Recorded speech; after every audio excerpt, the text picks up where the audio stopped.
Hi every one. പിന്നെ ഈ സൈക്കിളിൻ്റെ കിഡ് സൈക്കിൾ, ഇത് ഫൺ റൈഡ് സൈക്കിൾ, ഇതിൻ്റെ പെഡൽ റിപ്പയർ ചെയ്യുന്ന ഒരു വീഡിയോ ആണ് നമ്മൾ ചെയ്യുന്നതെന്ന്. അപ്പോൾ അത് ആ സൈക്കിളൊന്ന് മറിച്ചിട് സൈക്കിൾ. ഓക്കെ, മറിച്ചിട്.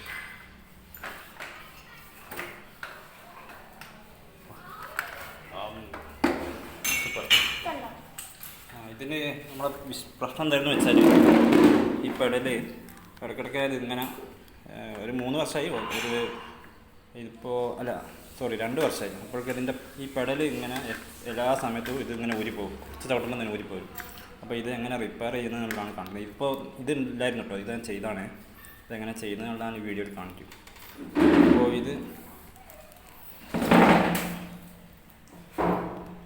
അപ്പോൾ ഇത് എങ്ങനെ റിപ്പയർ ചെയ്യാന്നുള്ളതാണ് കാണിച്ചിരുന്നത്.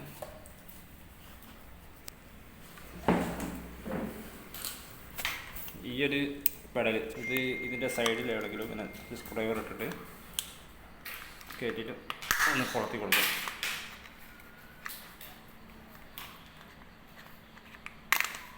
ഉണ്ടല്ലേ.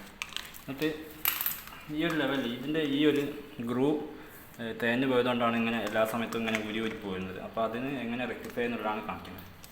ഇതിപ്പോൾ വീണ്ടും ഘടിപ്പിച്ചാലും വീണ്ടും ഊരിപ്പോരും. അപ്പോൾ ഇതിന് വേണ്ടിയിട്ട് നമ്മളെങ്ങനെ ചെയ്യുന്നത് വെച്ചാൽ, ഈ ഒരു വലുപ്പത്തിലുള്ളൊരു റോള്, ഞാനിപ്പോൾ ഇതിലൂടെ ചെയ്ത ഈ ബില്ല് ചെയ്യുന്ന മെഷീനാണ്. ഈ മെഷീൻ്റെ ഉള്ളിലുള്ള പ്ലാസ്റ്റിക് ഇത് നമുക്ക് പിന്നെ ബസ്സിലെ കണ്ടക്ടർമാരുടെ അടുത്ത് നിന്ന് കിട്ടും, അല്ലെങ്കിൽ KCBയിൽ റീഡ് ചെയ്യുന്ന മീറ്റർ റീഡർമാരുടെ അടുത്ത് നിന്ന് കിട്ടും, അങ്ങനെയെല്ലാം കിട്ടും.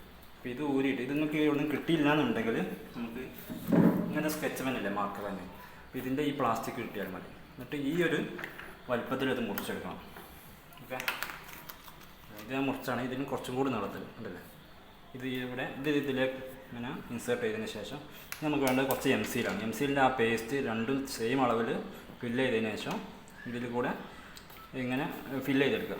എന്നിട്ടൊരു ദിവസം അങ്ങനെ വെച്ചേക്കാം. അപ്പോൾ നല്ലോണം ഉറച്ചാടും. ഇനി ഇങ്ങനെ എത്ര കളിച്ചാലും ഇങ്ങോട്ട് ഊരിപ്പോരില്ല. അതിനുശേഷം ഇതിൻ്റെ സൈസ് എന്ന് പറഞ്ഞാൽ ഇതിൻ്റെ ഉള്ളിൽ കുടുങ്ങി കിടക്കുന്ന ആ ഒരു ഇതിൽ വേണം വെക്കാൻ വേണ്ടി, അല്ലല്ലേ. ഇനി ഇങ്ങോട്ട് അങ്ങനല്ലത് ഇങ്ങനെ നിൽക്കും. അപ്പോൾ അല്ലേ, ഇങ്ങനെ കുടുക്കി കഴിഞ്ഞാൽ എത്ര കളിച്ച് കഴിഞ്ഞാലും ഇങ്ങോട്ട് പോരില്ല. അപ്പോൾ ഇതാണ് നമ്മൾ ഇന്ന് ഈ വീഡിയോയിൽ കാണിച്ചത്. എന്താണെന്ന് വെച്ചാൽ, ഇതിപ്പോൾ ചെറിയൊരു കാര്യമാണെങ്കിലും നമ്മളെ കുട്ടികളെ സന്തോഷത്തിന് വേണ്ടിയിട്ടാണ് ഞാനിത് ഈ വീഡിയോ ചെയ്യുന്നത്. എൻ്റെ മകന് ഇത് ചെയ്തതിന് ശേഷം വളരെയധികം സന്തോഷമാണ്. ഇപ്പോൾ കാലിങ്ങനെ വേദനയായിരുന്നു ചവിട്ടുന്ന സമയത്തൊക്കെ. അപ്പോൾ വേറെ കുട്ടികൾക്കും ഇതൊരു ഉപകാരമായിക്കോട്ടെ എന്ന് വിചാരിച്ചിട്ടാണ് ഞാൻ ഈ വീഡിയോ ചെയ്തത്. അപ്പോൾ നിങ്ങൾ ഈ വീഡിയോ കണ്ടിട്ട് ഇഷ്ടപ്പെടുകയാണെങ്കിൽ ലൈക്ക് ചെയ്യണേ.